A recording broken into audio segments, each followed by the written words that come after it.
Yo guys, what is up? I made a program in C which basically finds the numbers in between two numbers from user input. So I'll show you how it works right now.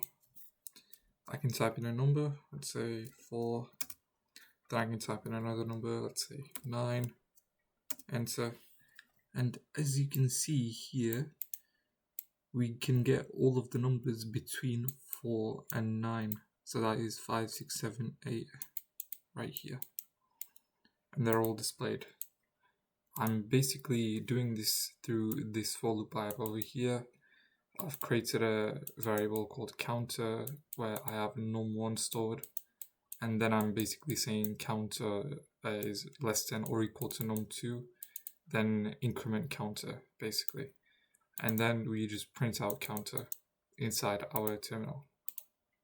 And then above over here is where we do the user input. So we've created two variables, num1 and num2. We first get the numbers over here, we do scanf to store the value. And yeah, %d is used to store integer values, I believe. And yeah, that is pretty much how it works.